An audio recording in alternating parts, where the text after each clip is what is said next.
if one more label try to stop me, it'll be another label, wish they wouldn't sign me. You don't want no problems with no problems with me. You don't want no problems with no problems with me. Just another day, another song, and another show. Up on the stage, and the crowd be like, there you go. You don't want no problems with no problems with me. You don't want no problems with no problems with me. Just another day, another song, and another show. Up on the stage, and the crowd be like, there you go. Ooh, I be grinding, writing songs, doing it in the studio, recording every day. That's how it is. 2 jobs all day, all night, no sleep. Got a show, hit the crib, change clothes. That's how it be. Guys, I'm a nut ass, trying to get signed, y'all. Ain't gonna let no label rob me on the shine, yo. Not me, yo. You can keep those contracts, that's why not me, yo. You don't want no problems with no problems with me. You don't want no problems with no problems with me. Just another day, another song, and another show. Walk up on the stage and the crowd be like, this go. You don't want no problems with no problems with me. You don't want no problems with no problems with me. What's good, y'all? What's good, people? What's goody? Well, welcome to Love that. IAG Radio Show. We got a brand new intro going on. Yeah. Hey, DJ Traveling took us to the next level. Okay. For sure. Right? After 3 years, we finally got a real intro with video. It just took Corona to have to, to make this happen. It was worth the wait. Absolutely. So there's plenty of creativity that transpires during this time or what have you. So, now we're in this position of reopening. How y'all feel about that? Not ready. Okay. Too soon. But we got to do it at some point. I know we got to do it at some point, but what they say, just today, 1,000 cases alone in Northern Virginia or in Virginia? Oh, wait a minute. Yeah, they got to do it right. They got to do it smart. And there's a lot of people, I think I saw in Wisconsin, people crowded a bar, after the and that's the thing. Yeah. I saw some mannequins coming to restaurants as well in South Carolina. That's supposed to help with the social distancing. So, instead of being sat beside a friend or a neighbor, you too now can sit beside a mannequin. No, I'm good. Is he paying for my meal? Is he paying for a portion of it? I don't think the mannequin speaks, so. I know. Can you imagine that? Oh. I guess not. The mannequin is just simply a placeholder for, our 6 feet distances. But, Atlanta was like the first to kind of officially reopen. And, a lot of people are finally getting their weave done. I mean, maybe I can get a, makeup stylist to make sure I got the right color because this is looking a little, wow. Yeah. You look all right. You look all right. You look all right. Yeah, you look good, girl. You look out this joint. But even in Georgia, cases increased too when they reopened. Yeah, I mean, this is really crazy. And so Maryland Governor Hogan has allowed us to reopen, but guess who's still on lockdown, honey? Prince George's County and Montgomery County. Mm-hmm. They said, no, ma'am. Angela Alston-Brooks was not having it. She said, it's 10,000 of y'all who have COVID-19, honey, and we're not taking the risk of us being disproportionately out unnecessarily. Mm-hmm. I totally get it, but I know many of people need their feet done. I mean, they're gonna be looking like that episode of Martin when Myra was in there. That's me. That's me right now. And me. Okay. I need a massage. I need everything. My back is killing me. It's a home experience. But listen. One of the things that we hear that might come down the pipeline is this idea of actually having a $2,000 stimulus check. So how do you all feel about this stimulus check experience? I feel better if I was getting one. Exactly. I feel better if it was actually in my hand right now and it wasn't no stipulations with it. I would feel much better. Nah, but I'm thankful that I don't. Well, all jokes aside, I'm thankful that I don't. I know people need it, And so I'm glad that they're doing something about it and getting money in people's hands. But it's also like, man, I think about the back end and how we gonna pay for this. And I'm not gonna have a tax return in 2021, or it's gonna be looking small, if anything. So I think about that too. How are we gonna pay for this? But I know it's needed. So I'm glad people are getting the help they need. Yeah, I think a lot of people and a lot of us here at IAG have been blessed to still be able to work during the pandemic. So that's a blessing. It definitely is a blessing, but again, it's definitely taking a toll, and I feel like the $2,000 would just help much more if it was on a consistent basis of us being able to, I don't know, make sure you can pay your car note, pay your mortgage, pay your rent, pay your utilities, because mortgage or rent, they still will cut it off. Okay. Like it's nothing. So all of those things causes, just anxiety or the fear of like, man, I can't even get through for unemployment. Like that's another thing that people are dealing with of like, I've been calling every day for unemployment and I still can't make a claim, So I'm grateful, but I definitely know the feeling of like, man, when is the next paycheck coming? Anybody who's been a consultant, before knows what that's like for sure. But one of the things we got to make sure we do is we stay safe. We got to make sure that we remain creative. We got to make sure that, in this time that we know what we got to do, wash our hands and everything else like that. And I want to go ahead, brush your teeth, Slim. Don't touch your face. No, don't touch your face. I shot on a beat. Coronavirus. Coronavirus. Teach y'all how to My Shaado.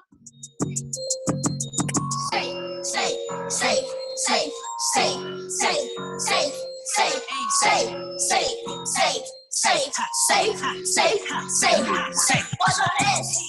Wash your hands. Wash your hands. Wash your hands. Sanitize. Sanitize. Sanitize. Sanitize. Wash your face. Wash your face. Wash your face. Wash your face. Take a shower. Take a shower. Take a shower. Take a shower. You gotta stay safe and follow Shaado's rules. You gotta stay safe and follow Shaado's rules. You gotta stay safe and follow Shaado's rules. You gotta stay safe and follow Shaado's rules. Brush your teeth. Brush your teeth. Brush your teeth. Brush your teeth. Eat vegetables. Eat vegetables. Eat vegetables. Eat vegetables. Vegetables. That's what's Shaado. Yeah. Yes, y'all.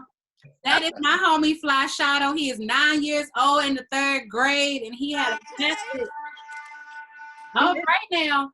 He had. Shout out to him. Yes, absolutely. That is our friend to the show, Deanna Hawkins' nephew, with his brand new single. Y'all can go ahead and cop that on YouTube. You feel me? Okay. Sure. Do we got a music video for it? I know, because I see he has 2 backup dancers, right? Oh! You know, I'm always up for a new role. Yeah, I believe he is shooting a video. We recorded that song, what was it, last Saturday. And it was like, oh no, we gotta get the song out because, you know what I'm saying, they trying to open up out here, but they need to know. Follow his rules. Stay safe. Brush your teeth. Brush your teeth. He said, "Stick it, we see." I need to play that for my kids some days. Just brush your teeth. Come on. I gotta tell you. Wash your face. Wash your face. I need an adult version. Wash your ass. Right. Here go the adult version. Deodorant. Deodorant. Yeah. Deodorant. Right. Yeah. Oh man. I like it. Right? Absolutely. That's an anthem. It is an anthem. So I like that. I feel like we should make a TikTok video. You know, we always love our young rappers out here doing some things. And he had a message for us all. You know, shout out to Fly Shaado. For sure. Shaado. Yeah, man, he did that. Well, B, You you did a good job too, Reese. What you say? You did a good job too. You did. Oh, yeah. You gotta stay safe.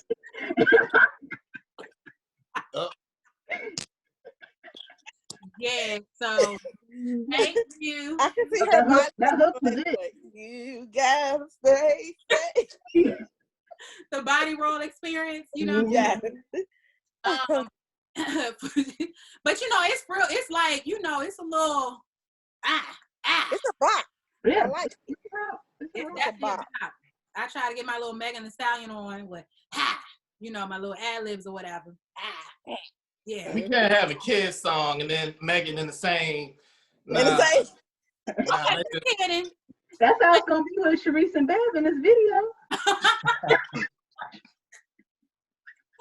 Oh my God. That's that dropping it low for Jesus. Right. For Jesus. Keep the Lord in mind as you dirty wine. So anyway, what did he say? Baptized. Wait a minute. Trev. So B, what's your tea for tonight, real quick? Man, let me just get into it because I actually had quite a bit, but I'm just make it brief. I know we got some other stuff. So we have something going on. It's called Pay It Forward Live Weekly. Actually, Sharice hit me to this. It's going to be the biggest name in entertainment supporting small businesses. It's going to air on Tuesdays and Thursdays at 8 p.m. on Verizon, on Yahoo, Twitter, FB, YouTube, Fox Now. Chance the Rapper is actually playing this week on Thursday. And they're going to have a new artist every week streaming live from their home. I'm super excited about that, partially because I'm nosy and I want to see what your house look like. But then also because you are, you're supporting a small business and keeping in tune of supporting small businesses. Y'all know during COVID, a lot of people are getting creative with coming up with things to kind of help the community and provide a service. I know me personally, I'm starting in lashes. I said I was going to learn to do lashes, y'all. Okay. I did those today. Okay. I'm gonna put booking info in my bio on Instagram if you need lashes done. Get at me.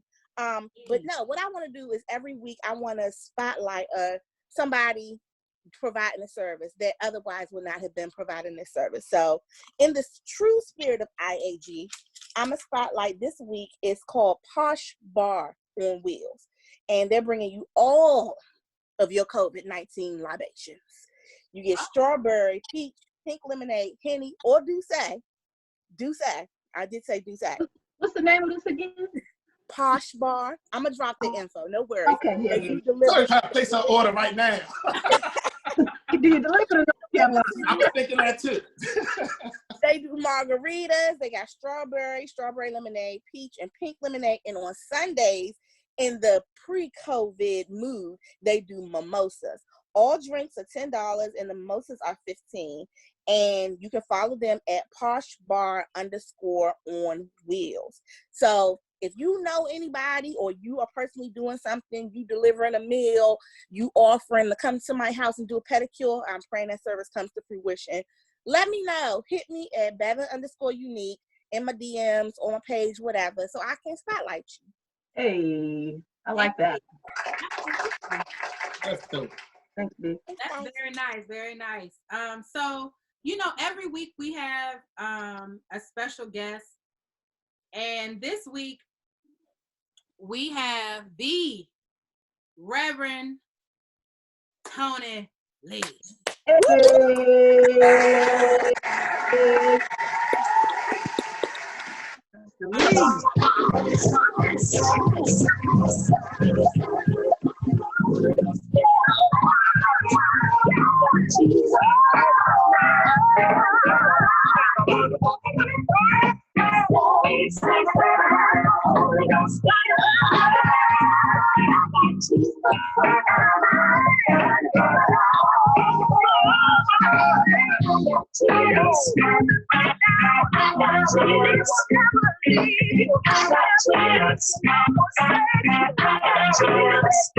I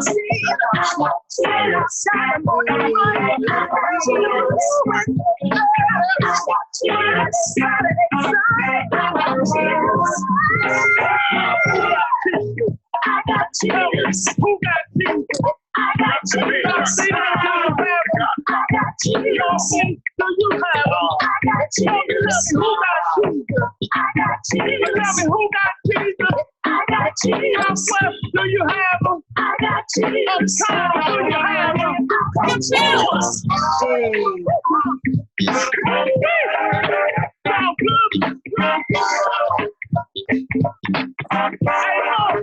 Do it again. Real good.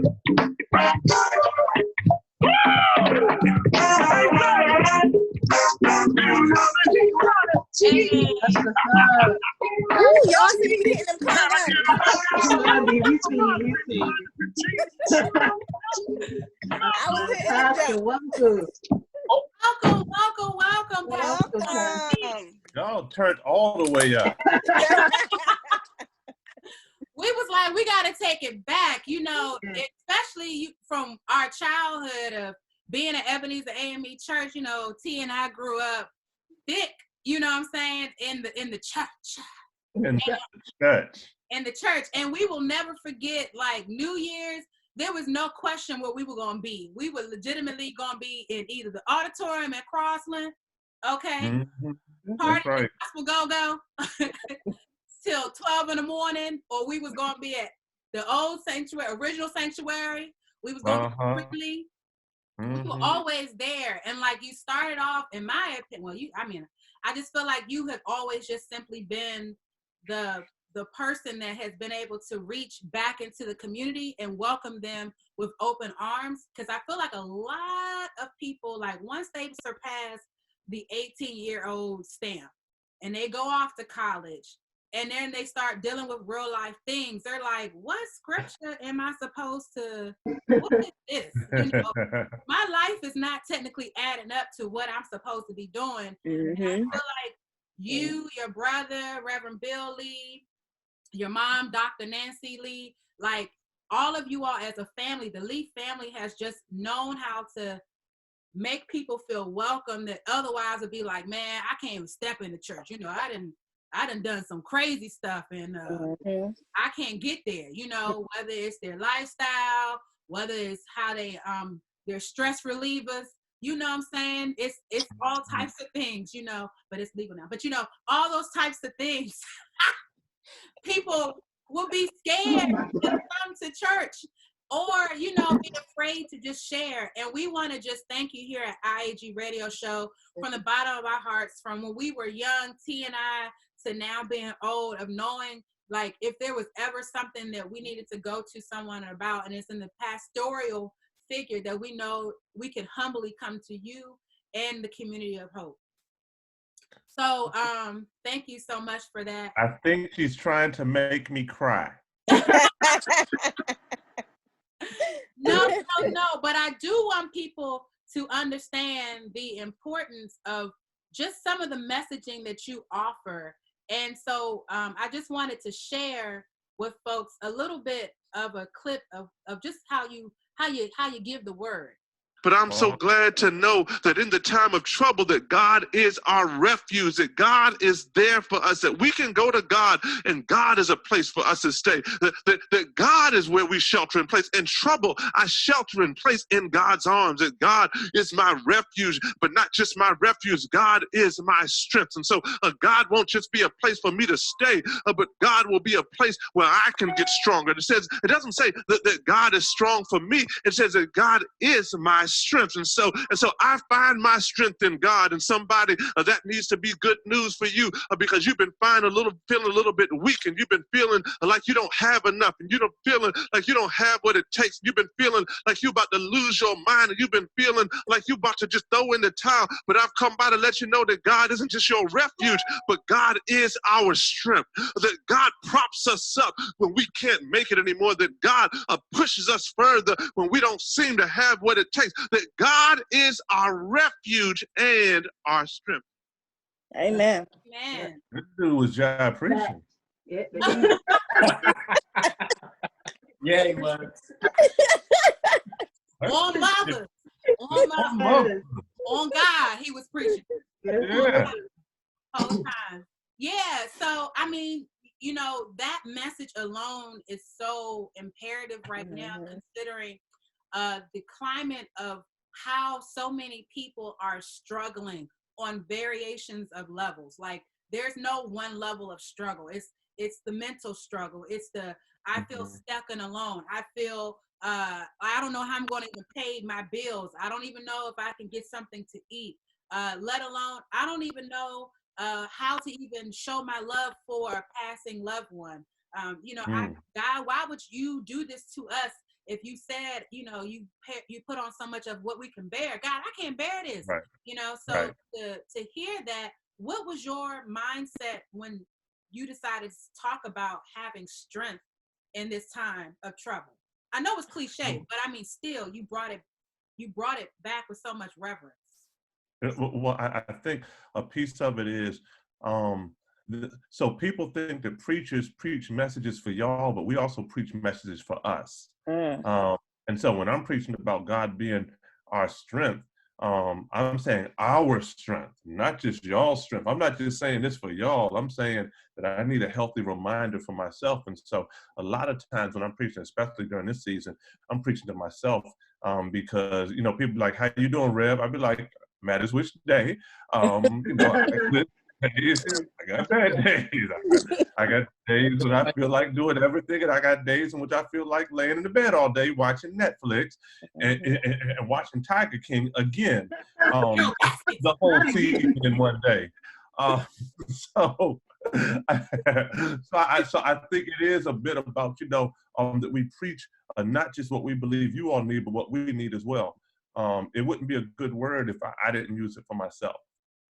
Absolutely. And I mean, one of the things that I have seen, even with, you know, your radio show that you have on Sundays at WPGC on 95.5, you speak to people and you give them that hope. And I really don't know how else to say this, but I honestly feel like the name of your church is like amazing. Like it is literally stamped because you have been the hope for the community while there have been a lot of different things going on. And, you know, some people have been like, well, I didn't gave my tithes. You know, I'm struggling. When I'm going, you know, when the church going to help me? And I feel like Community Hope was the first church that I had heard anything about coming together and putting forces in, because I guess you've had an outpouring of people wanting to help. And I guess how was the organizational process of just trying to figure out, yes, I want to do this, and two, how can we do this safely? Well, and I think it came out of the fact that we were already doing it. And so say our first grocery drive came out of a partner that we have been doing grocery drives with for the last 3 years, twice a month. So we've been giving away groceries twice a month for the last 3 years. And so, but that partner couldn't do it in the way they had been doing it. And so we have to shift it. The great thing though, and this is one of the things I think is the hardest thing about churches, are their worst PR firm. Because churches are taught to kind of do what you do and kind of be easy about it. Because there are actually a lot of churches that were doing a lot, but just folks don't know about it. One of the things, I guess, because, you know, some folks know me, I've got the radio show, you know, Go Come and that kind of stuff. Our stuff was at Absent. I think that folks may have heard about us, but like I could call out St. Stephen's Baptist Church was doing it exactly like us and have been doing it just like us for the last gazillion years. So what happened is there were churches who have been doing good work and they kept on doing the good work. There were churches, shout out. The other thing is like, and I've learned this stuff from where I came out of. So shout out to Ebenezer and the Brownings, right? So so picture this. On Easter, I call my outreach person. I'm like, look, I'm really praying. I want us to give out, even though we got service online on Easter Sunday, I want us to give out 500 boxes of groceries. Good groceries, not sham groceries, good groceries. See how much it's going to take. And we're going to have to figure out how to get it. And we're going to ask God to just give us the money for it, right? And God does. And so we give out our groceries, and them grocery boxes cost like $22 a box. So it's like 11 G's worth of grocery. We had to buy a refrigerator truck, blah, blah, blah. God provides all the resources to do it, right? People just started giving us money, and we're just like, here, here, here, here. They just started blessing us. So we think we're doing it, right? Doing it. It's Easter Sunday, we doing it. 500 boxes of groceries. The police chief is out there, blah, blah, blah. We doing it, right? It's never competition. So I'm blessed. My son in ministry, Dr. Gerald Folsom, he's down the street at Hemingway Memorial AME Church. They giving out stuff. They killing it, right? So boom, my folks, they doing it. We out here. We serving the people. We blessing them. I get a call, and they like, yo, Ebenezer gave out $2,050 gift cards. What? Right? So at that point, I realized I just got little void in the helping industry. Right? Because the Granger's done unstepped you up, dog. Hey, but the beautiful thing is, right? Like I said, we all just out there blessing. And so you got my parents in the ministry in the church I came out of, you got my church, and then you got my son in the ministry. So you got 3 generations of Ebenezer who was serving the community on Easter Sunday, and we didn't even talk to each other about it, right?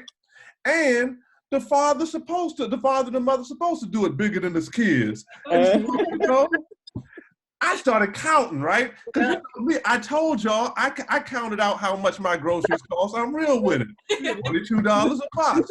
They some great boxes. Them boxes had 3 meats in them. Them boxes could feed a family of 4. I'm talking about them boxes had sirloin tips in them and chicken When did that breast time y'all giving out? and Italian sausage. Must have put that box together. Oh, them boxes are serious, and we giving them away next Sunday too, right? All right, I'll be there. Oh no, so we on it. I mean, like, I'm sized. I'm like, we killing. I'm feeling like Rayful Edmonds. I'm feeling like Nino Brown on Thanksgiving. I'm just like, yo, we out here helping the people. And they tell me Ebenezer giving away $2,050 gift cards. I start saying, carry the one. That's $100,000. Right? And then on Mother's Day, they give out another $50,000 worth of the joints. Right? And I'm just like, yeah.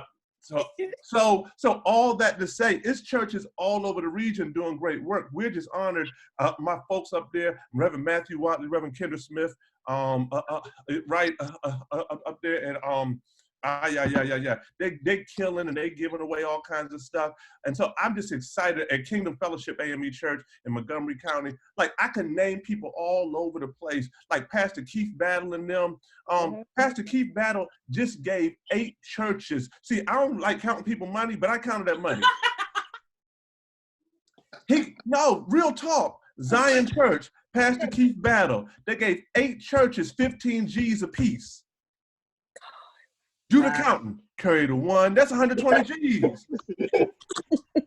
Off the rip, right? So I can't sit in that. So I'm grateful. Like, we've been giving away groceries on Sundays. We've been able, with our partnership with the with the World Central Kitchen and Jose Andres, to give out 1,000 prepackaged hot meals on Tuesdays. We've been doing that, and shout out County Exec Angela also Brooks.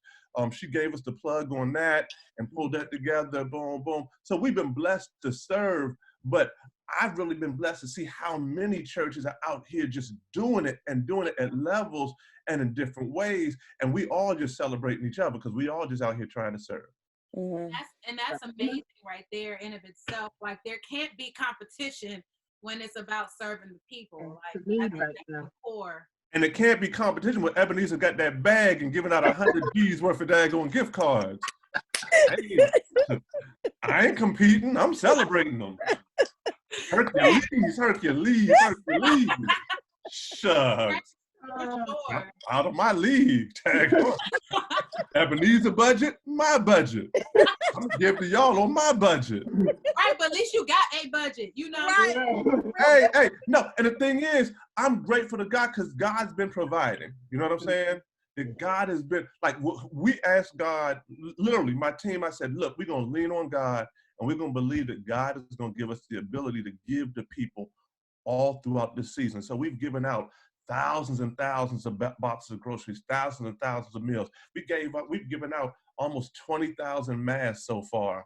And in 2 weeks, we'll give out another 10,000 masks. Almost 10,000 rolls of toilet paper. Like we just been able, since when is the church the toilet paper plug? Y'all got the plug on the butt coin. That's called. Hey, I'm gonna tell y'all like this. We gave folks toilet paper and masks, and we said we was taking care of them at both ends. And it's so great to hear so many churches that are doing good work, because that's one of the criticisms that so many come under so soon. So not just to hear what you're doing in your church, but all the churches in the region. That's such a good thing to hear, and good for people. Like real talk. These churches out here grinding. Like, and I'm not just talking about big churches. I'm talking about small churches, big churches. These churches out here, like these churches, greasy. I've been so proud of the churches, and that's all over. The churches have been greasy. They just been out there like, how do we get out here? How do we help people? Are people hurting? How do we get out here and help people? But the sad thing is, the only stories you'll hear mostly are people saying the churches ain't doing nothing, right? Right. Everybody likes that. Everybody wants to hear that spin, boom, boom. When the reality of the matter is, they out here getting it. Like I see them and I be saluting them, and I know they tired because I'm tired. I'm working harder now than before the day go. I need a vacation from Corona. I need a Corona-free beach. Right, for the pastoral anniversary. Okay, so that was one of our questions in terms of how has the church changed for you now, and what does that feel like for you? More personal, like there's now you got to go to Zoom this interview, have church here. You got to set up everything in church. Yeah. Right. So I think the thing for us is it's allowed us to innovate. And so what we ended up doing is our Sunday mornings now we go to the TV studio to do them. Okay. And so our Sunday morning now looks like worship service / TV. So you can get praise and worship, but you can also get an interview with a council member. Okay. Or a gospel artist or something like that. Like it has this little range, and so we up in the TV studio, we doing it, and then we about to do a whole reboot at the end of this month, and it's going to be crazy. Y'all gonna look and be like, oh, they need to get on the Oprah Network. They in there trying to kill us. I ain't playing. Oh no, we done built a video studio in the house with green screen and everything. Oh, ain't nobody playing out here in these Corona streets. No, we ain't got time. We gotta get the word of the Lord out to the people.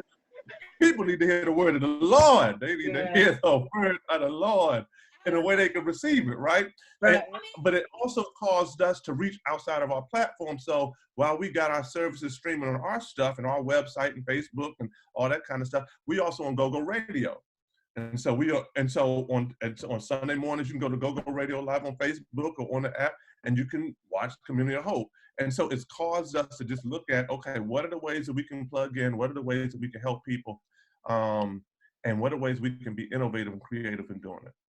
Indeed. Well, you guys are definitely doing, I think everybody is forging new ways to kind of like come together, reinvent the wheel. I mean, even just, IAG virtually is a new thing for us too. And it's working. It requires a different amount of and the reach is more. It's just like now more people are just like, oh, what is this thing? What is this? Let me go ahead and log on. I'm not doing anything else.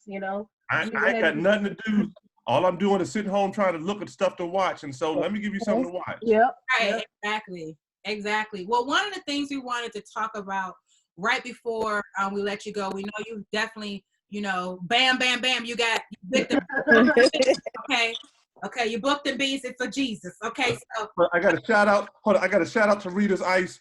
Oh, Rita's rocking. Where's our Rita's? When Ellen and Oprah do something like that, they bring it out to everybody. Hey, I'm sorry. It's bad, man. It's my bad. But I be buying Rita's by the quart and putting that joint in the freezer. Shout out to Rita's. I think y'all need to give me a deal. Bless y'all. Right. And there's gonna be a Rita's in the Community of Hope right outside. Hey, that's what I'm saying. Yeah, because I felt God in that. Charlie's is taking too long. I've been wanting them strawberry lemonades, but Charlie's, I don't know what's going on. So Rita's could show up in that little spot. Hey. Mm-hmm. Sure. Shout out Tropical Smoothie as well. We love them too. Oh, Tropical Smoothie Cafe, especially when the Iverson Mall. That's my people's, and they get. That's our hey, after church, we used to have Tropical Smoothie Cafe pop-ups.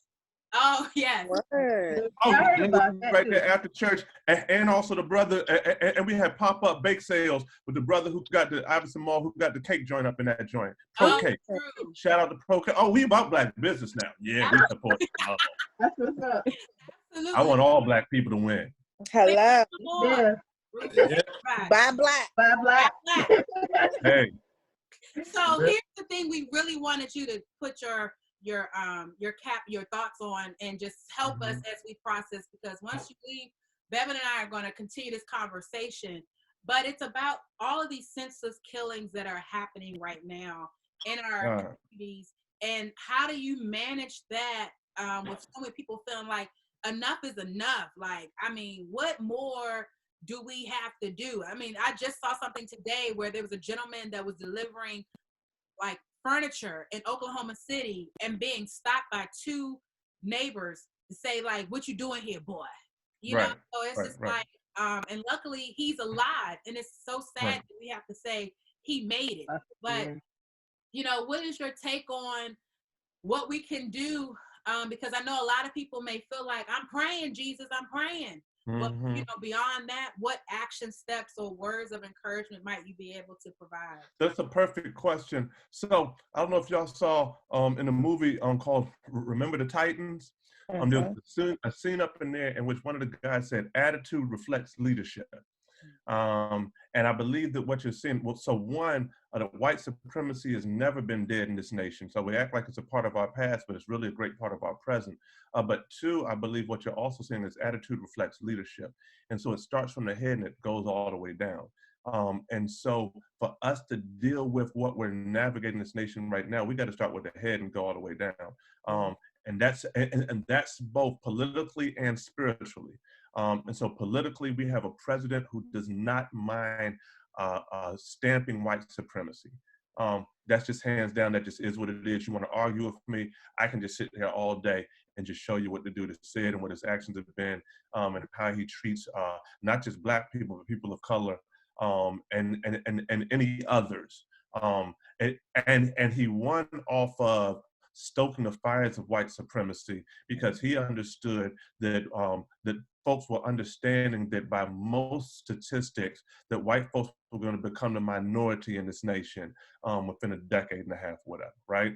And so therefore you take this white fear and you're able to shift that thing. And there's a great book called White Rage, and White Rage talks about the anytime that black, by Carol Anderson. And Carol Anderson, she writes about the fact that anytime white folks in America, anytime black folks or people of color in America make any significant advances, there's always a backlash. And so what we witnessed after President Obama's 8 years, and after 8 years of seeing a black family in the White House, black man, black woman, loving each other, two black girls, even a black grandmama up in the joint, right? Anytime you have like that kind of a thing, there's going to be a backlash in this nation. But the backlash is not just of anger, but it's also always systemic and institutional. And so if you look at what they've done is they start shaping a plan. As soon as Obama got in, they started having these little funny parties called tea parties, right? So you had the tea party come up, right? And they started organizing, but they started organizing not at the national level, but at the state level and the county level. And then they started, and they know the system. And so they started working the little systems and gerrymandering and working the systems, working the maps, et cetera, so that it was easier to get their folks elected. And so then they started getting folks elected at the local level, at the state level. Well, here's the challenge at the local and the state level. At the local and the state level, that's your state's attorneys. That's the people who are making the decisions about who gets locked up or not. That's the people who are making the decisions about if someone's charged or not. And so then when you have folks who literally chase a dude down and shoot him, right? And all he's doing is jogging, and the folks don't arrest him and lock them up, right?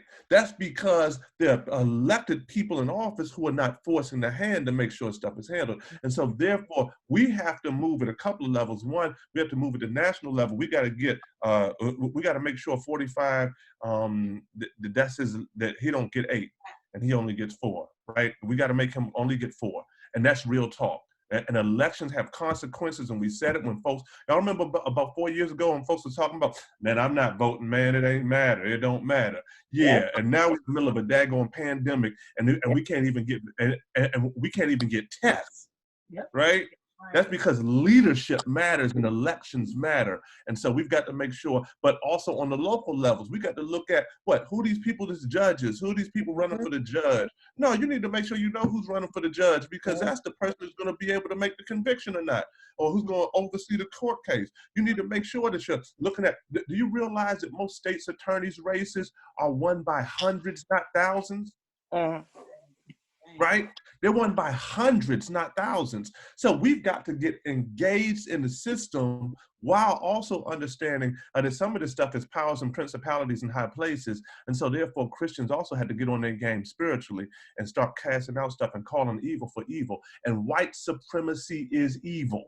Hands down, we got to stop playing with it. We got to deal with our white Christians and brothers and evangelical brothers and sisters who are more caught up in getting folks who believe just like them to be in the Supreme Court, that they'll deal with a Trump. And we got to call evil for evil. So we got to start calling stuff out. We got to start dealing with stuff spiritually. We got to start hammering stuff, and we got to get engaged in process. And we got to get folks who look like us, think like us, are for us, have agendas for us, and we have to start holding accountable people who look like us, or people we put in office who aren't doing things for us. If they don't have an agenda for us and our people, if they letting our folks get killed on the daggone street and nobody get locked up and there be no justice, if they're not reshaping corrupt police systems and making sure that this police are held accountable, then we got to get them up out of there and put people in place who can actually do the work.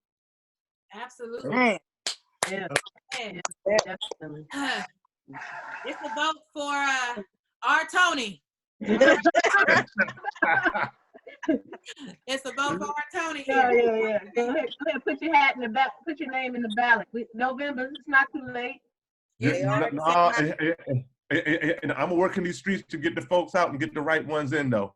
Y'all gonna do that. Well, you definitely have the right hat on for sure, being an activist. And I think also— This is my South Africa joint. I got this joint in Joburg. Oh, okay. It's a clothing line in Johannesburg. Okay. Shout out. For sure. I mean, you definitely have been able to link politics, not just, the politicians just come through the church just for their run through of praise God, how you doing, bless your name, please vote for me. Definitely have done more than that. And I think when you have greater platforms, it causes more people to take you seriously and realize like there is a reach that I need to be connected to. And so I think it's now important for all of us to kind of make that stand and be able to speak about it. I saw something real quickly. I know you got to go about ASAP Rocky, because he at first didn't believe in the Black Lives Matter experience. And then he was locked up in Sweden. And then he was like, Black lives do matter. I didn't want to just simply be I didn't want to just hop on with all the other rappers talking about politics. And it's like, listen, because you're Black alone, this is why it matters. You know what I'm saying? Like there's no moment where it's like, well, I don't deal with that, because as soon as you think that you're above that curve, like Owens, even though she's extremely intelligent, it's gonna catch you by surprise, and you're gonna be like, oh my God, this is what I had to go through. But we thank you for being thank you so much. A place of refuge for so many people in the community and providing so much hope to them.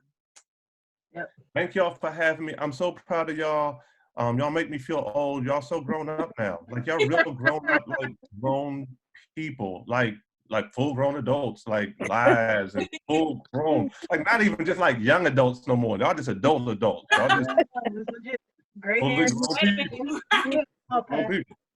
Which makes me pull out my AARP card. You got readers and AARP? Dang. Hey, it ain't no game out here in these streets. Ain't nobody playing with y'all. I can Bless tell. y'all. Appreciate y'all. God bless you. Thank so you. much. Yeah, Thank thank you. Thank you. All right. Take All care right. now. All right. Bye-bye. All right, take care. Well, there you guys have it. There was Reverend Tony Lee of Community of Hope. Okay. That was awesome. We That- needed that. That's We needed real that. good. We needed I that. feel reinvigorated. Yeah, you I know, do you too. know I'm how like, you were feeling the other night, B, like, you know, just about the state of everything. That was Mhm. just him, having him was good. It was good. yeah, it definitely was good, and I hope that the people, you know, while you guys are watching, that we will definitely put the link in the bio below of how to connect to Community of Hope AME Church, and if you need help, you know, I you know, to be able to receive it. I know a lot of people feel like, well, I don't want so and so to see me pull up. Mhm. Listen, pull up, honey, because how I feel is that you've given, whether it was $5, $10, or so and so, they didn't really care what your name was. You gave, right? So Now, it shouldn't now's matter. the time you gotta put pride aside. If you need it, Mhm. you Right. gotta get it. Move that to the side and get your blessing. That's Yep. basically what it is. And so I just want to transition into our conversation real quickly. When we were doing our planning meeting, you know, we talked about a young rapper that we love. Her name is Chika. Chika. Chika? Chika. It's Chica. I didn't want to mispronounce her name or what have you, but she's a dope artist, by the way. Side, Yeah, it is. an amazing femc for sure, and she's very young. I think very young considering She's 23. she's 23. I mean, that's a whole decade, in my opinion, younger than me. All of us, and so She's 22.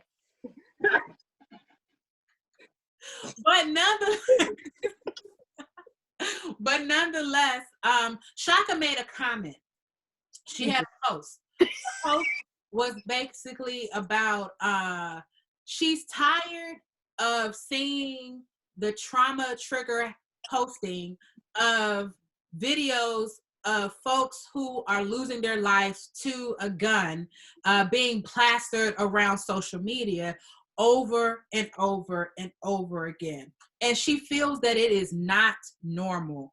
And so the conversation that we had together as an IAG crew, well, I took the position of, I kind of disagree with her. Although I understand, I disagreed. The reason I disagreed was because I felt as if someone, I didn't necessarily need to see the video of, say, Ahmaud Arbery passing away and being lynched and killed. But I do recall scrolling through social media and seeing a plethora of people posting, I run with Ahmaud, or justice for Ahmaud Arbery.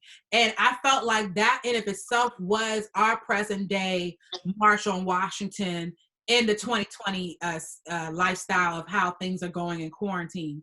And that was the biggest run with Mod, was the biggest social media activism thing that ever happened in the history. Like what day was it? Like during his birthday, this last week, it broke records. They said it was close to 500,000 people actually used that hashtag and said that they ran. Wow. Yeah. And it was 2.23 miles or so that it was expected for us to run. And, you know, the reason why I kind of disagree with her was because, you know, this is the one time, although still algorithms suck. Okay. Every independent artist, unless you already have thousands of followers, we all know algorithms suck, right? You can go from having, say, 50 likes to randomly 2,500 plus likes on any given day or on any given post, not, you know, whatever it is. But this was something that afforded people to be like, well, what is this? You know, and I secretly feel like Sean King is our present day Martin Luther King. And I immediately went to his page to say, okay, well, what is going on? And I was in agreement of saying, like, you know, this was a powerful way to get the message out. While Bevan definitely felt like it's too much trauma. So I want Bevan to share her thoughts as well.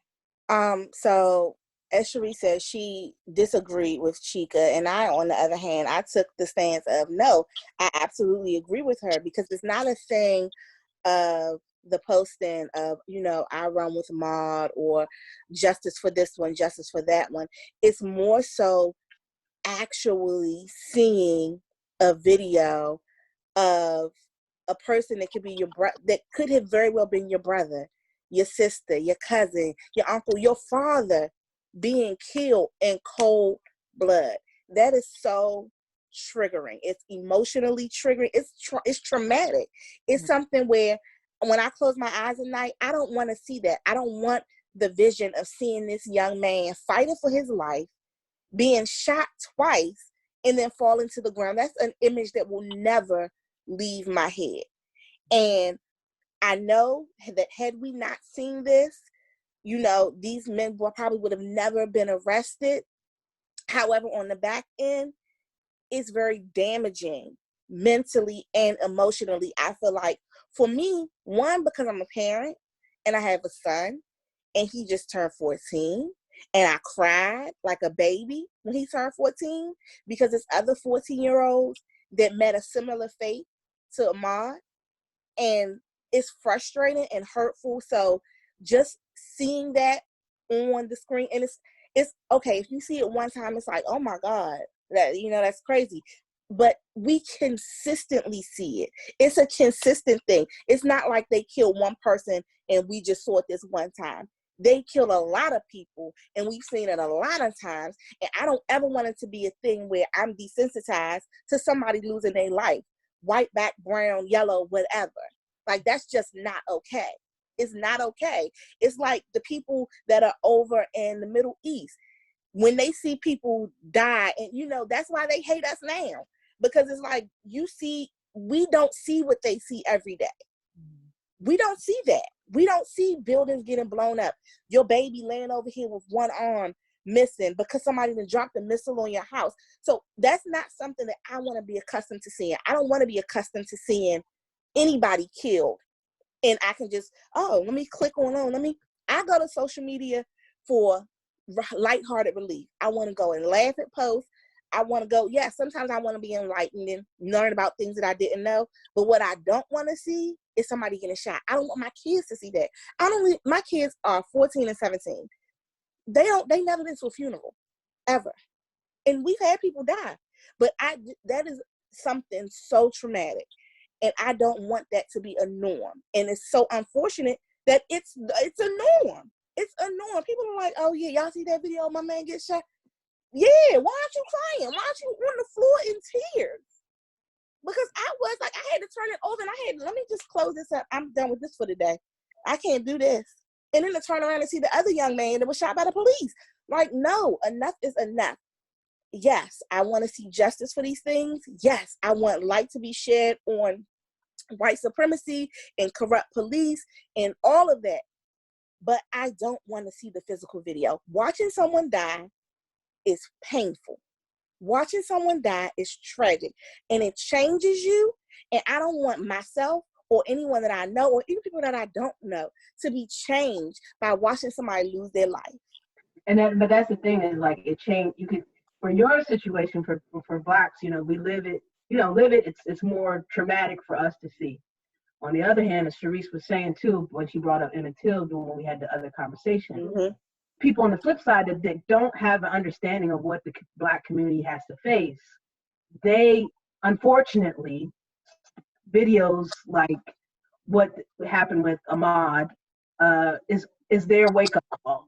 And it's just like, same thing, like as Sharice had said about Emmett Till's mom, about posting the photo of his open casket.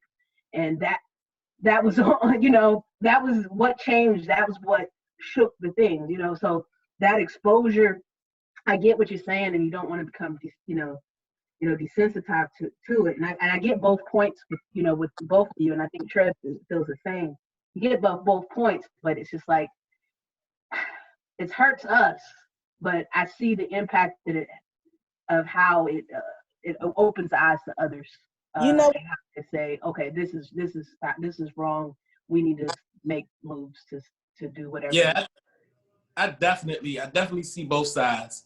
But I do sort of lean towards the position that Bevan has. And it's mainly because it is traumatizing. That particular video, I didn't really even watch it. I clicked on it, and once I saw him run towards the guy, and I looked away for a second for something else, not because it was, but I heard a shot, and then I was just like, I'm done watching it, because I've seen the story replayed so many times, and I also don't want to hear the conversation with the excuses on why this happened. Why didn't he just listen to what they say, or why was he, and all of these fake justifications that they make up.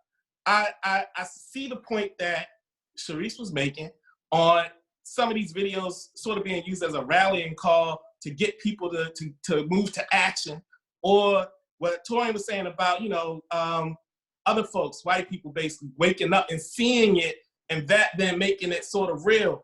But we also need to get to a point where we're taking action on these sorts of things and not really look at waiting for anyone else to come and save us. We gotta look at what can we do and start taking, real action on it. And people should have consequences for doing these types of things.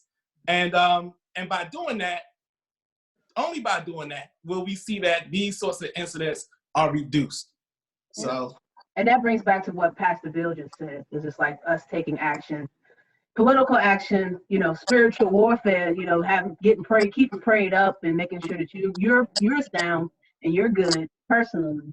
And then also just making sure the political side of making sure you have the right leaders in place so we can get justice and making sure that, things are fair for everyone. Absolutely. Right. And I mean, so, as a IAG family, we wanted to make sure that you understand that we feel like collectively all these points are valid. All of these points are valid. And if you understand, this is what a healthy conversation looks like. This is not a debate of, oh, you stupid, you don't know what it's none of that, because everybody has a valid, affected point. And I say affected point because it affects them differently. And if understanding what their validity of where it's coming from, that core is how you learn where the hurt comes from. And at the end of the day, the one thing that's unifying is, what can we do to help us from stop doing this? We can't go out and run. We can't deliver and work we can't work and deliver furniture. We can't ride in our car, whether tinted or not tinted windows. We can't sleep in our bed with Breonna Taylor. Can't sleep in your bed in your house. You can't sleep in your bed in your house. You can't play video games with your nephew in the living room. That's the girl from Fort Worth, Tatiana Jefferson. You can't go outside and swing on the swings or at the park because you might be a suspect.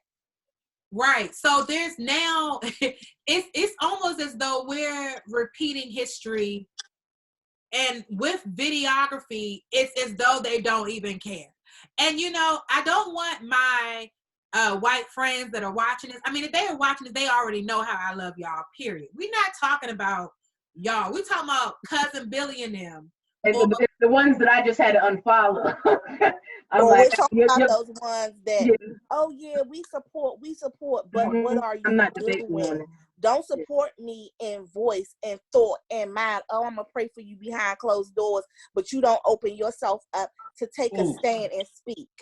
Interesting point I saw today where Amanda Seales was calling out Justin Timberlake. He made a post condemning the Ahmaud Arbery, incident, but he turned off his comments. So people couldn't respond to his post. Right.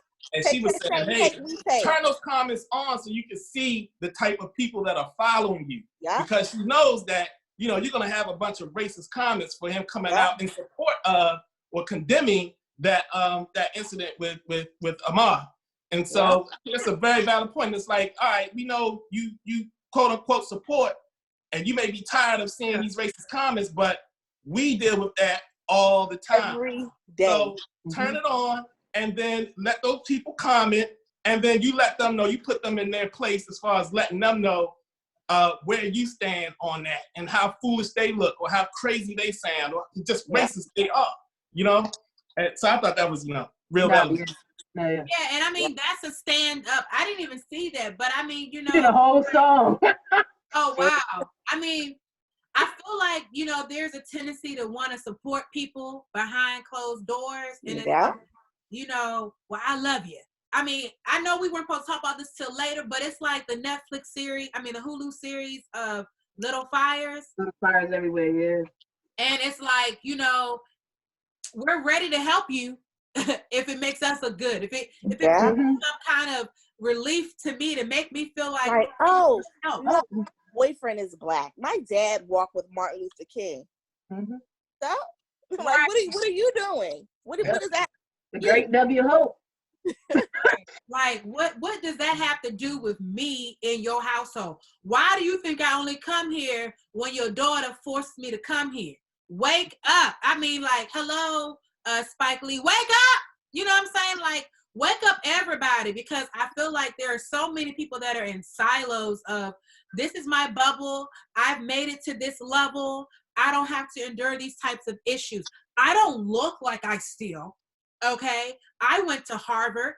You still. It doesn't matter if you went to Harvard, Yale, or the community college. Okay, you're still all part of the same thing. I know that every time I see the lights of a police car drive by me, yep. I have a heart condition. I have an enlarged heart. I think everybody knows this at this point. My heart is pounding at an exponentially high rate not because I know I did something wrong. I just don't even know what I did. I mean, and so it's like, am I speeding? Wait, is my brake light out? Pause. Did I stop? Did I not stop at that stop? Is my seatbelt not on? What? Right, and I just say, thank God Cash is in the car, because they love dogs. I mean, this is the only way that I can manage it real quickly. But I'm just telling you all as a comical relief that, there's so many things that are wrong with this, but thank you. Because of time, I literally want us to move forward and to move forward in action. He never hit that bit so hard. Right. Why is a Black man always aggressive? Oh, there you go. But what you guys can do, go to Sean King has started a rallying grassroots organization to kind of help us know how do we do more than just reposting, right? Mm-hmm. The reason why I feel like Ahmaud Arbery's case went as fast as it did, although it happened 2 months ago, his death happened 2 months ago, was because there were actionable steps, right? Murder 2 months ago. Murder 2 months ago, exactly, excuse me. Call this number. When you call this number, I'm going to walk you through step by step of what to say to this DA, excuse me, not DEA is the wrong person. DA, I'm going to tell you what to say to this governor, what to say to this council member, and then I'm going to tell you to sign this petition. And this petition means much. So, I mean, there were actionable steps. So you guys can just go to grassrootslaw.com and find out every day there's something happening, every single day. And so with that, occurring, one of the things we were so glad to happen was that there was relief musically from Jill Scott as well as Erykah Badu. Man, vibes. That was just all love. It was just a vibe. All love, incense, and wine. Yeah, man. 3 hours, all 3 hours of my attention for 3 hours. All of it. That was it. Yeah. And a little bit of the after party with Erykah. All right now, after party. Yeah, I mean, what was so interesting was that, former First Lady Michelle Obama was participating in the concert. And I'm convinced, I don't care what nobody tell me, that she told the Secret Service, listen, IT, I'm going to need for y'all, call up Instagram. Hello, no buffering today. This hour be extended for however long they want to. Until Erykah say, baby, I got to go. Until Jill Scott say, I ain't got no more wine. Let it go, okay? Because there has not been, outside of D-Nice, have had, since then, had a duration of more than an hour of playing music, and it was so clear, so clear. The backstories were so soothing. The love and support, it was like, yeah, that was one of the things I appreciated. Like, you know, watching a couple of the other battles, it was like really a battle. You know, they got shot and jobs, getting jobs back and forth, shooting jobs back and forth. But it was just all love, and you could feel it. It's like a respect to both of them. You know, they both respect each other's craft and their music. And you just knew it was gonna be love when the way they started out playing each other's song, you know, the same song. Yeah. right. I I didn't even know that the first song that Jill Scott ever wrote was Erykah Badu. Was You Got Me. Yeah. And the way that Jill was able to perform that song was because Erykah was stuck in traffic. Yeah. And then they performed together for the Roots picnic. I mean, look at God. And they talked about how for years people have pitted them against one another, and they have been friends for those this whole time. The whole time. That's like, you know, they like, no, we're not gonna be like Oprah and the cup. You mean like Brandy and Monica? Oh, Brandy. No, speaking of Brandy, I wonder who could take Brandy in a verse. I would love to see a versus with Brandy. That would be. Well, who would be a good challenge for her? They should just do Brandy and Monica. Nah, Brandy will swipe Monica. See, now we talk about competition. See, they was talking about. And people had enough of that. They gravitated back to their norm, their roots. Like, yeah, that was love. That was love. So let's see this fight. Yeah, it's a time situation, okay? But I was trying to say it was between Oprah and Whoopi. Yes. Oprah and Whoopi thought they had beef. And they were very close. And like for a duration of like a weird, like at least a decade and some change, they had not spoken to one another because it was a misunderstanding. And it just speaks volumes to like sometimes, especially right now, we talked about this on our last episode, pick up the phone and call somebody. If it's a misunderstanding, just be like, listen, I think you're tripping, or I don't think it's this. You don't have to be the love and hip hop response that they want you to believe that you're supposed to act like when there's when it is a disagreement or a confusion or whatever. Like, just require all of that, you know what I'm saying? Because people are getting paid to act out in a certain way, which most people don't realize. It's reality TV. That means it's scripted. It's prompted. You don't have to live your life in that way. And people are dying left and right, literally. And it's like, hey, you don't want to have that over your conscience, because once that person is gone, there's nothing that's going to bring them back. Okay? Unless Jesus says, you are risen, but I swear the last person that happened to was Lazarus. Okay? Yeah. So that's many years ago. So at this point, you definitely, want to cease and desist on battles. But, speaking of battles on this end that are good competition, healthy, love, they said the next one is going to be between Ludacris and Nelly. Oh, yeah. That's going to be a good one. That's going to be a good one. That's going to be a good one. I need to go pull out my baby fat. Oh, true. And my apple bottom jeans. You want to take it all the way back, B? There's two different types of artists, though. What you say? Like two different types of artists. Lyrically, Luda got him all day. Oh yeah. But Nelly got the beats. The beats, his joints, they good. He got good beats. So I give it to Luda though. Y'all sleeping on Nelly. Yeah. I like Nelly. Ain't nobody, Air Force One. Going down, baby. I like him too. It's all let it go. I mean, he made what the BET After Dark. What was it? He made that a thing. Oh yeah. I remember that. But a good healthy one I think they'll be awesome is Chris Brown and Usher. I legitimately think that would be amazing. That might be pretty good though. Who would be a good one against Missy? Missy's in her own lane. Herself.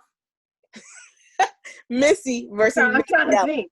I'm really trying to think. Yeah, it would have to be a man. It couldn't be a woman. It would have to be a man. Maybe it could be Missy versus Timbaland, but then how do you?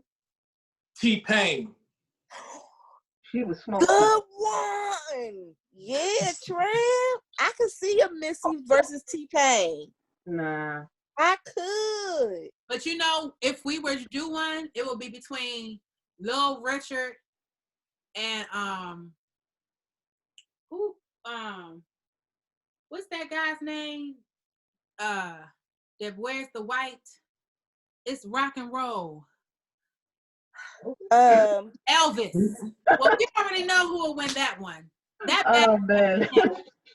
The where's the white? Rest in peace to Little Richard, I was by the struggling. way. I was having a relapse. You know? He will wear the white. This ring light is really hot right now. Okay, but listen, Oh man. But yes, rest in peace to Little Richard though too. Little Richard and Elvis, and we know who will win. It was Little Richard because he was the pioneer. He was the originator. He was the innovator. He was never the duplicator. He was the employer of so many people. And we want to just say rest in peace to Little Richard. We, you know, his story, I feel like is so sad. But I feel like the fact that like all of his stuff was like snatched away. I'm just glad that, you know, we know and we can tell our grandchildren and our children and our puppies, you know, who the real king of rock and roll actually was. And rest in peace. And then, you know, also wanted to give a major shout out to Betty Wright, W-R-I-G-H-T. She's the cleanup woman, okay? Not Betty White. Not Betty White. I mean, people. Thank you for being a friend. Oh my God! And it's like, what this song has been sampled in so many different ways. It's the cleanup woman. My grandpa used to listen to that. My granddaddy was doing. This is your granddaddy.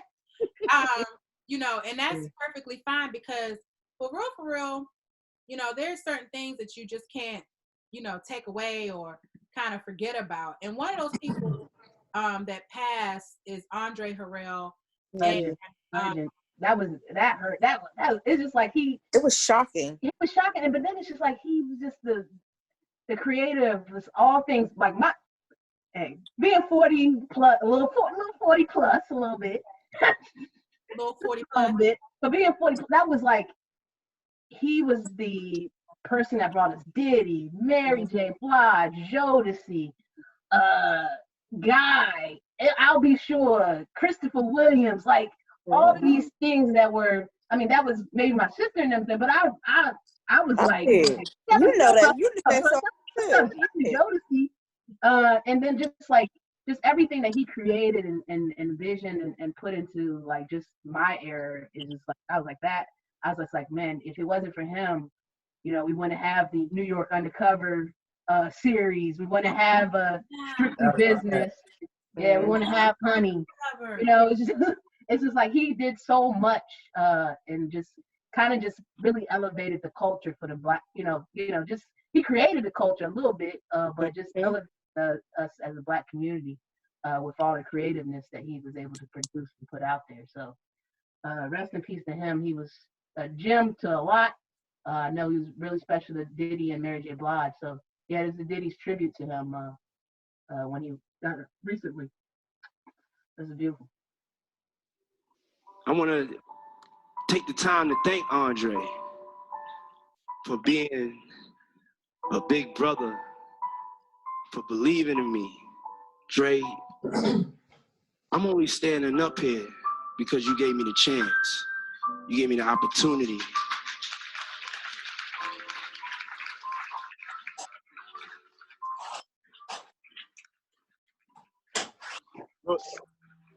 But most importantly, what we all have to do, as a Black man, you took me underneath your wing.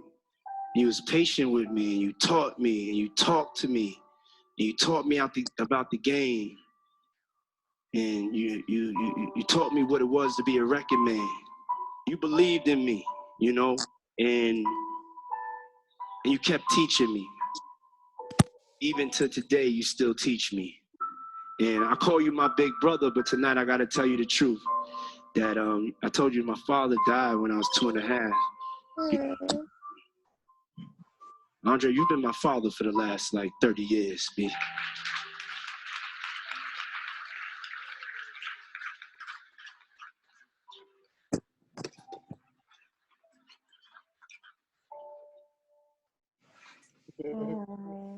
Definitely the man that created kind of built the 90s for culture, like all that, like New York Undercover, Strictly Business, all the artists and stuff. That was the 90s, and all of that was still inspiration of Andre Harrell. So definitely rest in peace to him. His stamp will forever be on our culture, just of what he's put out there for us. So yeah, beautiful. Oh, folks, man, man, that was tough. But yeah, what you got for us, Sharice? Well, I think it's time for us to hear some dope music. You know what I'm saying? Hey, we want to do that. Oh, we talked about Chica earlier. Do you want to play one of her songs? No, don't want to? Yeah, let's do that.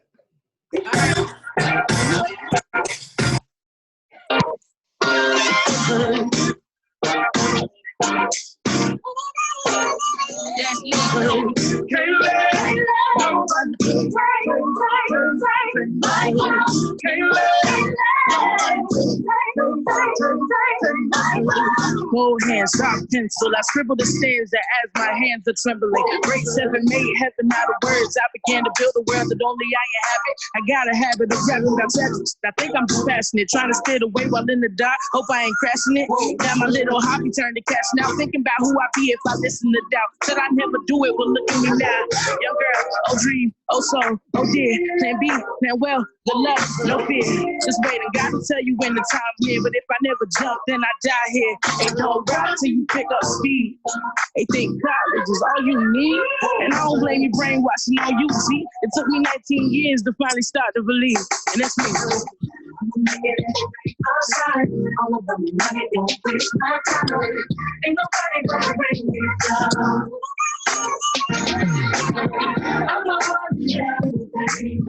I'm on to something greater. Ain't nobody gonna take my crown.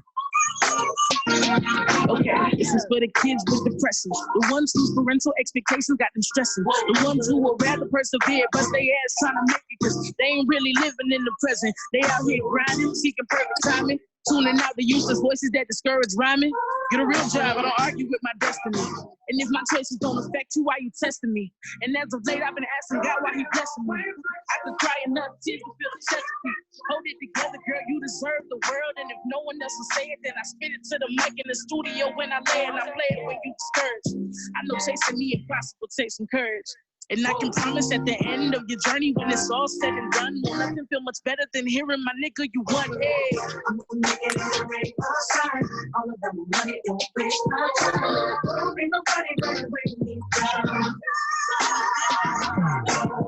I'm on to everything.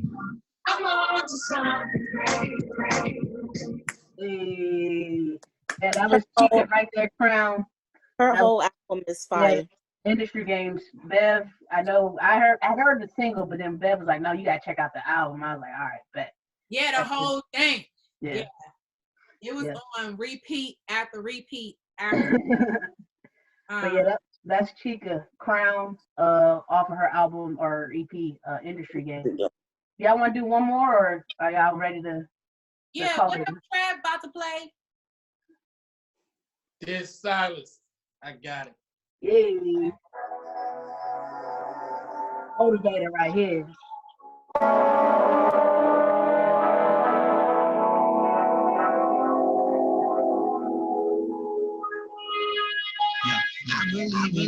I know, whatever it is he got for me, ain't no stopping me, cause you know I got it, yeah, look, buddy, I got it, oh, yo, that nigga, I got the juice, about a gallon, maybe two, then it's dripping on my suit, I got the proof, ain't no way that I can lose, ain't no way that I can choose to be anything less than energy. Kyle, can you feel its energy? Happy nigga, ain't no hating me, I'm about to bless all of my enemies.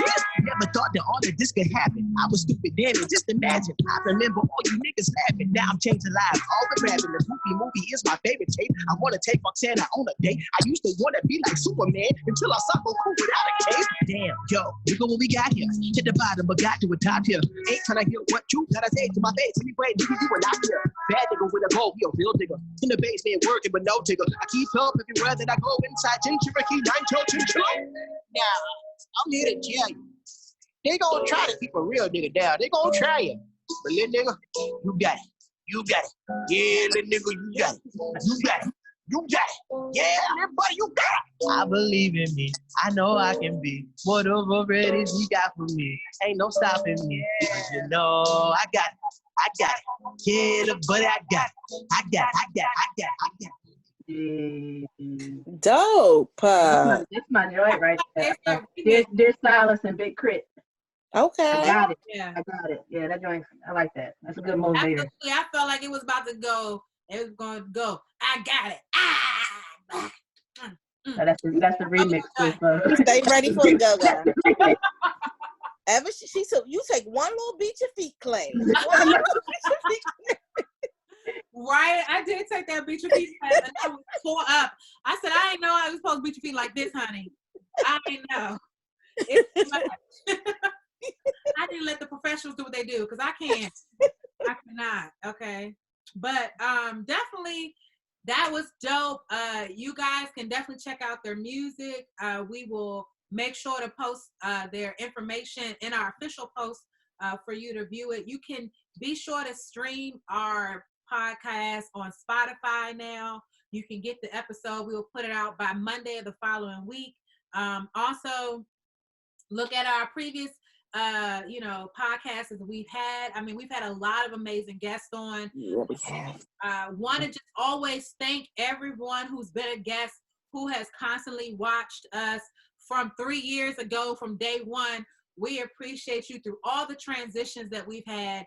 And it was COVID that brought us all back together again. Yep. And so we want to say thank you for that.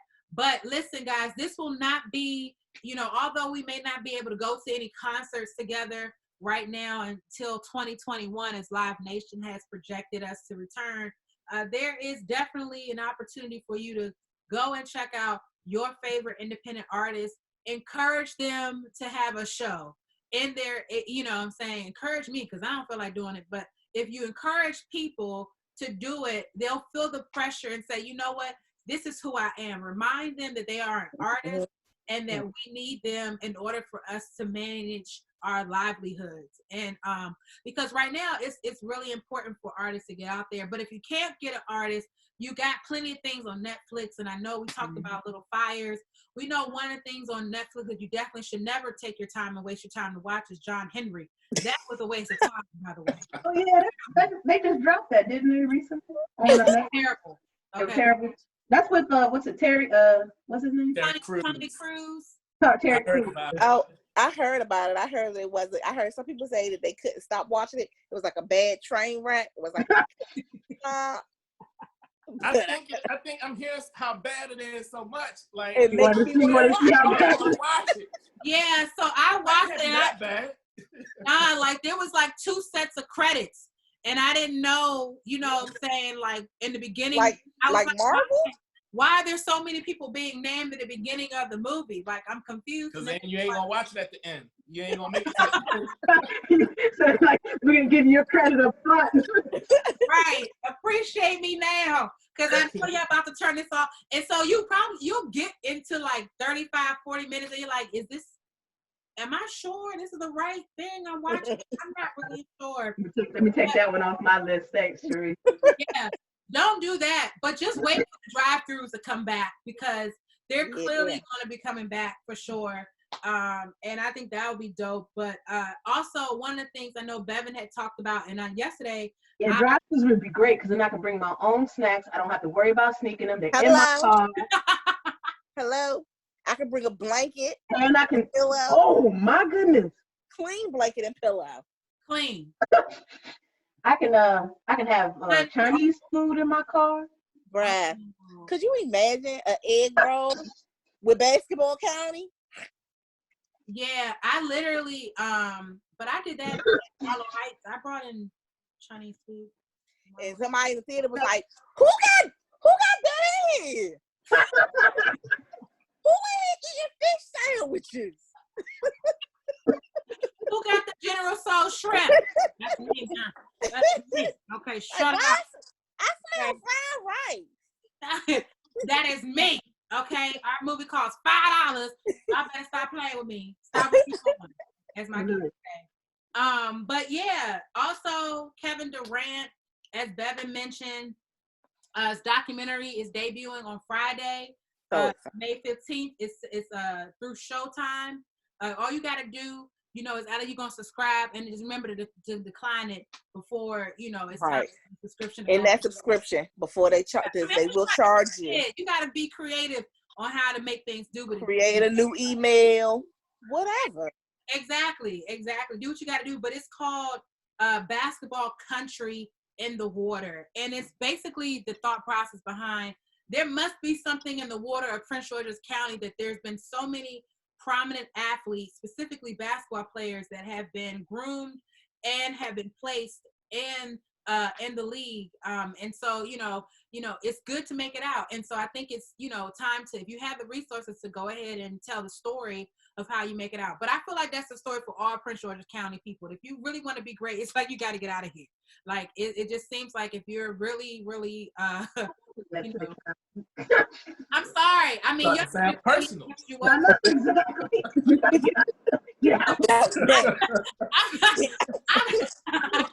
need a little blood trickling from your nose. I'm just saying, whole time, like there is something in the water though, like real talk. Like, you know what? That just pushes you. That mentality from others hating and not wanting you to succeed. It pushes you. It demands you to go to the next level. It demands it. Like you can't. When somebody is hating on you that bad, it's like, you know what? I'm gonna prove your ass wrong. And it just forces you. It just forces you. It's that push. So it's like, thanks. So when people think they hate us, it'd be a real thank you. It's like, thank you for that push. Because if everybody would have been, oh yeah, you got this, you would have probably been a little lackadaisical. But because they was like, wait, what is no problems? What? You did a little boot up remix, girl, please. I don't like look, that guy had the little one there. They steadily saying that. I go to that daily. Okay. But guess what? Let that push. Let that be your push. You just step on them. Yeah, I mean, all jokes aside, it is a motivating factor, but the part that I think most people don't kind of recognize is how it's debilitating. And I think I had put something out before between Wale and Ari Lennox, where they were like people from DC always crying and whining. They really good artists, but they too sensitive.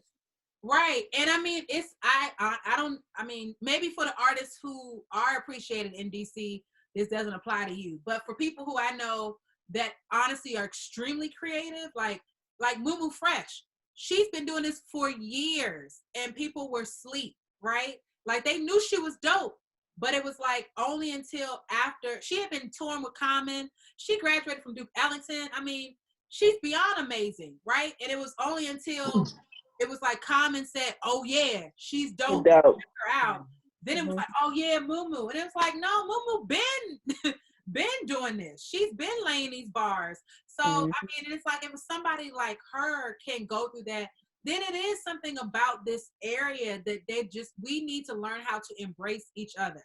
Just like how Reverend Tony Lee talked about embracing the other churches and pastors.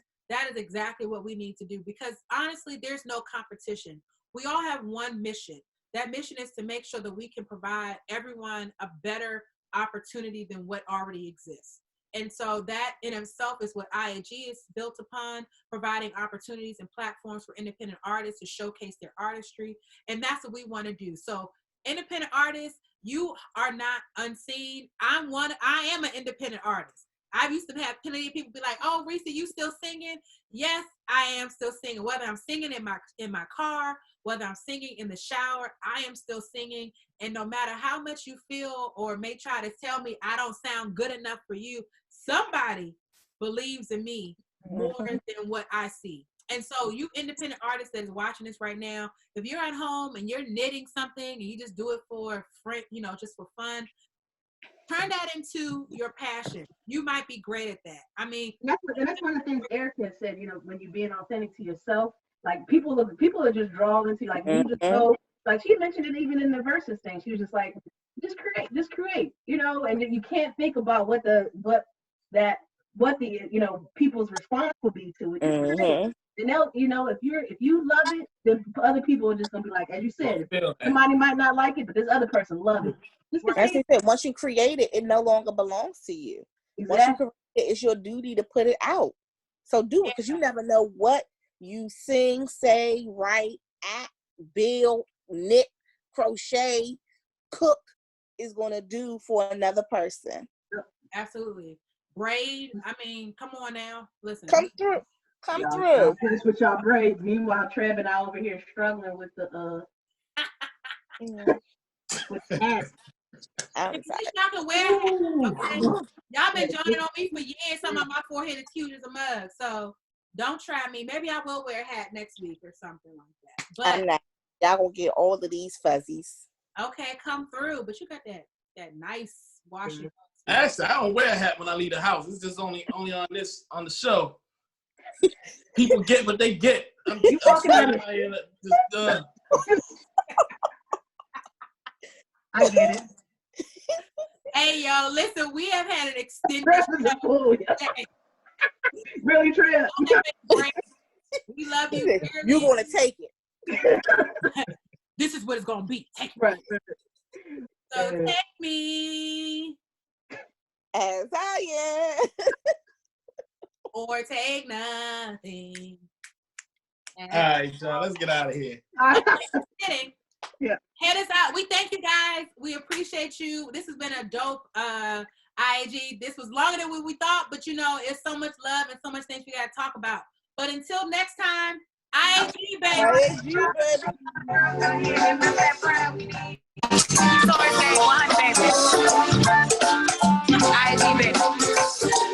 Woke up feeling like I just run for president. Even if there ain't no president, switching up the messaging. And I'm about to add a little estrogen. I'm a weird by myself, in my red by myself. Only exes that I care about are in my chromosome. I don't really need you, I'ma call it fucking home alone. Diamonds in my collarbone. I'm a weird by myself, in my red by myself. Something right and I'm nice, show me what you made of. Crazy, sexy, cool, baby, with no information. Got nothing to prove. I'ma show you how I do. I want to sign me up and that's it. That's a country time thing. And I know it's like the better. Like the better.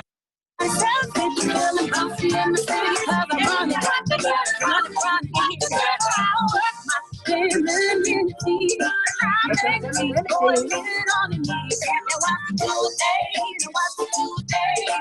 I'ma do it like a girl. Shut the eye to the fire like the kerosene. Lauren Hill told me everything is everything. Serena Williams told me I can win the Wimbledon. Put me on and so it'll be better with sugar spice and I'm nice. Show me what you made of. Crazy, sexy, cool, baby, with the information. Got nothing to prove. I'ma show you how I do. I need up in that city, up a country time place, and I know it like the better. Feeling out of town, make me feeling bossy in the city, cause I'm running like the better, running like the better. I work my femininity. I make these boys get on their knees. And what to do today, and what to do today, I'ma do it like a girl. So if you fight like a girl, cry like a girl, do your thing, run the whole damn world. If you feel like a girl, real like a girl, do your thing, run the whole damn world. If you fight like a girl, cry like a girl, do your thing, run the whole damn world. If you feel like a girl, real like a girl, do your thing, run the whole damn world. I need a connection, that's a